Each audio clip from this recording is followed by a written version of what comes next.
Presiding Officer, Willie Rennie talked about a crisis. I am that crisis.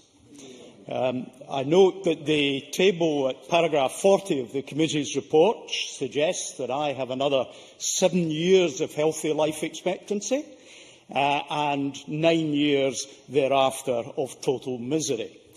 I'll be deed in 16 years and off your hands. Now, that actually looks a good deal shorter, I think, than anyone else who's likely to speak in the debate, anyone else who was here when I wrote these notes. But it is somewhat higher than both the mean and the median at death for my ancestors for 4 generations back. And that's the point. I'm projected to outlive those who went before me in my family, and that's typical of society as a whole. There are exceptions, however. When my great-great-grandfather Archibald Stewart died in 1877, he was a few weeks before his 100th birthday. He was wholly exceptional in our family, but quite encouraging. And for his time, he was absolutely a standout person of substantial age. Now, the committee has looked at the many challenges created by a sharp upward lift in the mean age in our society, driven by our living longer and our breeding less. The Cabinet Secretary talked to the positive impact of demographic change, and at paragraph 8, the committee recognises the potential of positive economic and social contribution that can be made by the older part of our population. Third sector volunteers from the over 65s can bring enormous experience and knowledge to both their age peers, but also to the young. I note that Age Scotland made their contribution to the committee's deliberations. I want, in my brief remarks, to focus on some of the positive and to suggest some ways in which we can enable our older citizens to be fitter in body and in mind. I referred earlier to my great-great-grandfather Archibald Stewart. He was born in Stirlingshire. He died in Ontario, Canada. He emigrated with his family in 1853 to Canada at the age of 75.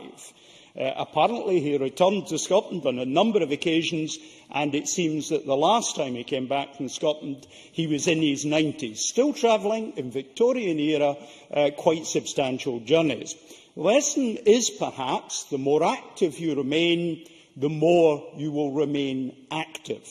Let's think about what happens as we age. More of us live as singletons as partners die. Social disconnect is one outcome. We know that the ability to acquire new friends diminishes with age. So simple things that help maintain social contact are likely to help, and then everyone benefits.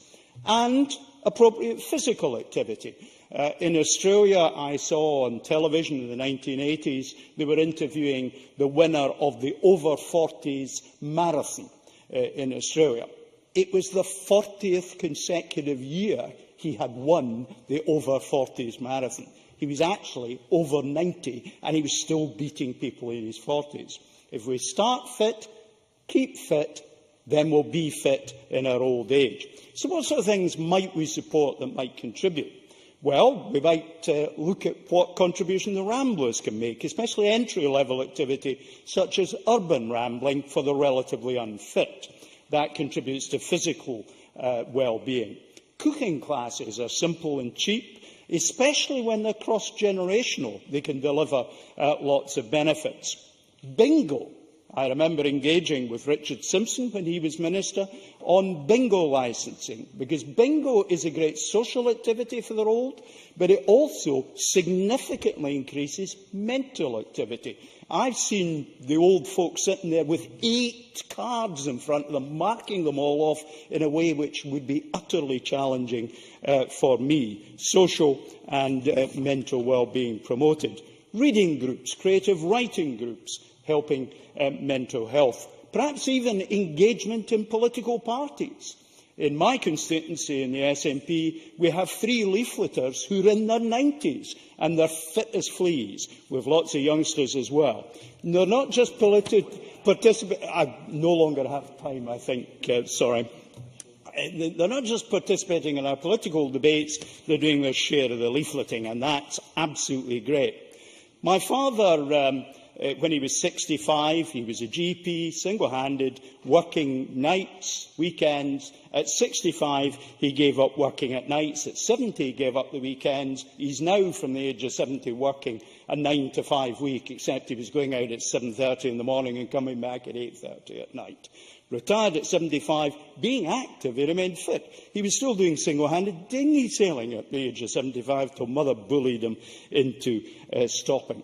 So let's talk about the positives of age, recycling experience and knowledge. Let's talk up the contribution that the older can make and create opportunities for it to be made. Let me just gently disagree with Sandra White. We don't want a parliament for the old. We want the old to be in the parliament, and I speak entirely personally. We want to make sure that we don't park our old people in a ghetto solely for the old. If the old are isolated from the rest of our community, it will cost us money and it will deny us the opportunity to learn from them. I very much welcome all the contributions to this important debate. I've been fascinated by them. I'm sure there's more to come. Presiding Officer. Thank you.